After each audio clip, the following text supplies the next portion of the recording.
2025 5 वर्ष प्रशासकीय राजवट. इतिहासामध्ये अशी कधी प्रशासकीय राजवट कोणीच बघितली नसेल. 6 महिन्यापेक्षा जास्ती प्रशासकीय राजवट कोणत्याही प्रदेशात नसते, कोणत्याही महापालिकेत नसते, कोणत्याही विधानसभेत नसते.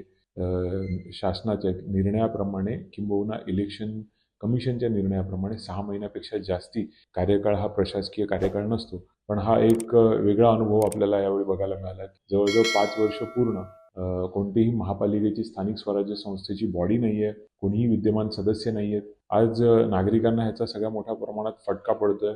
कारण दैनंदिन जी कामं आहेत, जी प्रभाग समितीच्या माध्यमातून किंबहुना जनरल बॉडी म्हणजे महासभेच्या माध्यमातून किंबहुना स्थायी समितीच्या माध्यमातून जी महापालिकेमध्ये केली जातात, महापालिकेचा टोटल जे काही कंट्रोल आहे, जरी आयुक्तांच्या हातात असलं तरीसुद्धा मॅक्सिमम म्हणजे जास्तीत जास्त कामं ही पास करण्यासाठीचे अधिकार हे महासभेला आहेत, त्याच्यानंतर स्थायी समितीला आहेत. तर दैनंदिन कामं गेल्या 5 वर्षामध्ये